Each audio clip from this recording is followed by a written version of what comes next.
সম্মানিত দর্শক, আজকে আমার আলোচনা নয়, আমি আপনাদেরকে যারা দৈনিক পত্রিকাগুলো পড়েন না, যারা সময় পান না কিংবা গ্রাম অঞ্চলে থাকেন, আজকে আমি তাদের জন্য এই ভিডিওটি করেছি। এই যে দেখেন, আমাদের বাংলাদেশে আসলে একটি যুগান্তর পত্রিকার ব্যাপারে আমি বলছি। আজকে এই যুগান্তর পত্রিকায় যতগুলো নিউজ আছে, এর মধ্যে আপনার 80% নিউজ হচ্ছে বাংলাদেশের যে আইন শৃঙ্খলা বাহিনীর যে অবনতি, এই অবনতির বিষয়টা আমি আপনাদের দেখাচ্ছি। এই যে দেখেন, আজকে এখানে রাজধানীর দৈনিক বাংলা মোড়ে আল আরাফা ইসলামী ব্যাংকের প্রধান কার্যালয়ের সামনে বৃহস্পতিবার চাকরি পুনর্বহালের দাবিতে অবস্থানরত এই কর্মকর্তা কর্মচারীর উপর নিরাপত্তা কর্মীদের হামলা। এটা হলো একটা। আরেকটা, কোনো একটি ভালো খবর নেই, তার কারণ আমি আপনাদেরকে দেখাচ্ছি। গতকাল গাজীপুরে আমাদের একজন প্রিয় সাংবাদিক ভাই জনাব তুহিন ভাই, আমারও একজন প্রিয় মানুষ, ধারালো অস্ত্র দিয়ে ধাওয়ার ভিডিও ধারণ। গাজীপুরে রাতে সাংবাদিককে প্রকাশ্যে কুপিয়ে হত্যা। অর্থাৎ গাজীপুরে এই নারী সংক্রান্ত ঘটনায় অজ্ঞাতনামা এক ব্যক্তিকে দুর্বৃত্তরা চাপাতি দিয়ে তারা দেয়। এই ঘটনায় ধারণা ভিডিও করায় সাংবাদিক মোহাম্মদ আসাদুজ্জামান তুহিনকে কুপিয়ে হত্যা করা হয় বলে জানিয়েছেন প্রত্যক্ষদর্শী তার এক সহকর্মী। তার সহকর্মী শামীম জানায়, তিনি এবং তুহিন একসঙ্গে চান্দনা চৌরাস্তা এলাকায় সড়ক ভবনের দিক থেকে রহমান শপিং মলের দিকে যাচ্ছিলেন। এ সময় কয়েকজন যুবক প্রকাশ্যে রামদা চাপাতি ধারালো অস্ত্র দিয়ে এক ব্যক্তিকে তাড়া করে। সাংবাদিক তুহিন তার মোবাইল নিয়ে পিছু পিছু দৌড়ে দৃশ্য ধারণ করতে থাকেন। তখন ওই অজ্ঞাতনামা ব্যক্তিকে ধাওয়া দিয়ে ধরতে না পেরে যুবকরা উল্টো ঘুরে তুহিনকে ধাওয়া করে। তুহিন দৌড়ে মসজিদ মার্কেটের দিকে গিয়ে চায়ের দোকানে ঢুকে আশ্রয় নেন এবং এ সময় দুর্বৃত্তরা দোকানে ঢুকে তুহিনকে কুপিয়ে হত্যা করে পালিয়ে যায়। আসুন আরেকটি ঘটনা দেখাচ্ছি। দুর্নীতির মামলায় ডক্টর কলিমুল্লাহ, যাকে চিনতেন আপনারা বাংলাদেশে, বেশ তিনি একজন জনপ্রিয় ব্যক্তি। তার বেশ টক শো করে তিনি, একসময় আওয়ামী লীগ সরকার আমলে প্রতিদিনই টক শোতে আমরা দেখতাম। এরকম একজন ব্যক্তিকে গ্রেফতার করেছে। তিনি বলেছেন, জেলে আর কবরে একাই যেতে হয় আদালত। এখানে বলেছেন যে রংপুর বেগম রোকেয়া বিশ্ববিদ্যালয়ের উন্নয়ন কাজের অর্থ আত্মসাতের অভিযোগে বিশ্ববিদ্যালয়ের সাবেক উপাচার্য ডক্টর নাজমুল আহসান কলিমুল্লাহকে কারাগারে পাঠানো হয়েছে। আরেকটি দৃশ্য যদি দেখাই, 6 তরুণের দেহে আগুন দেন এসআই মালেক। অর্থাৎ জুলাই গণ অভ্যুত্থানের সময় ঢাকা আশুলিয়ায় 6 আন্দোলনকারী তরুণদের লাশ পোড়ানো হয়।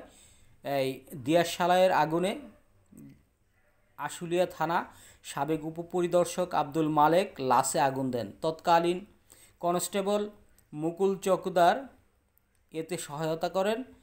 এর আগে একজন কনস্টেবল দাহ পদার্থযুক্ত কাপড় লাশগুলোর উপর রাখেন। এসআই বিশ্বজিৎ সাহা তার হাতের জ্বলন্ত সিগারেট লাশের উপর নিক্ষেপ করে, এতে পুরো ভ্যান গাড়িতে আগুন ধরে যায়।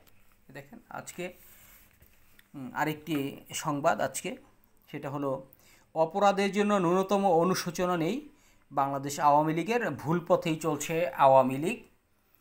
এটা যদি একটু দেখাই, ক্ষমতার মসনদ হারানোর 1 বছর পরও ন্যূনতম অনুশোচনা কিংবা অনুতাপও নেই, কার্যত নিষিদ্ধ আওয়ামী লীগের, এবং সেই পুরনো পথেই এখনও চলছে ক্ষমতাচ্যুত দলটি। বিশেষ করে ভারতসহ বিভিন্ন দেশে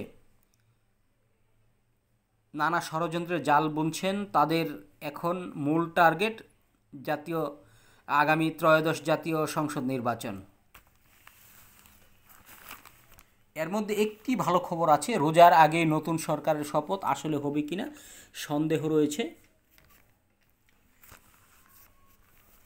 আর এখানে আছে অন্তর্বর্তীকালীন সরকারের 1 বছর প্রত্যাশা প্রাপ্তির বিস্তর ফারাক, অর্থাৎ জনগণ যেটা প্রত্যাশা করেছিল এর কোনোটাই পূরণ হয়নি, এই অনেকটা দূরে সরে গেছে এই প্রত্যাশার জায়গা থেকে।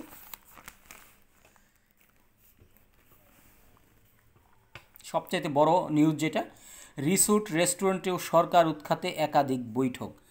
এই যে দেখেন, গ্রেফতার সোমাইয়া 5 দিনের রিমান্ডে, রাষ্ট্রবিরোধী ষড়যন্ত্র আরও কারা ছিল খতিয়ে দেখছে পুলিশ।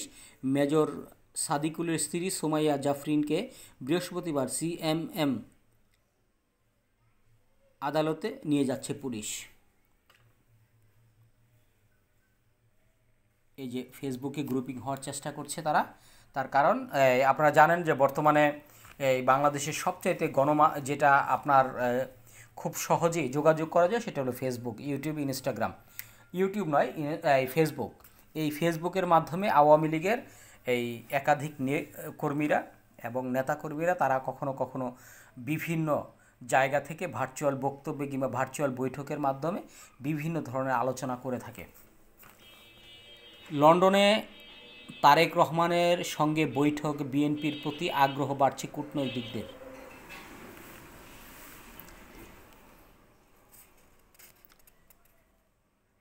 জুলাই সনদ এখনও বাকি, গোলাম পরোয়ার।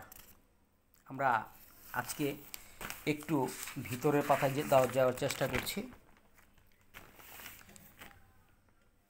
এখানে যদি আমরা ঢাকা মহানগরের পাতাটা দেখি তাহলে দেখা যাবে যে শিক্ষা খাতে আসেনি কাঙ্ক্ষিত পরিবর্তন।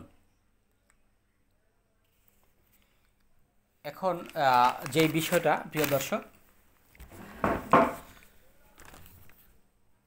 আমাদের এখন এই নিউজগুলো আসলে প্রতিদিন বিভিন্ন পত্রপত্রিকায় আসছে, যার কারণে আমরা মনে করছি যে আসলে আমাদের পত্রিকায় যে রিপোর্টগুলো আসে তার চাইতে বেশি ঘটনা ঘটে। ধন্যবাদ সবাইকে।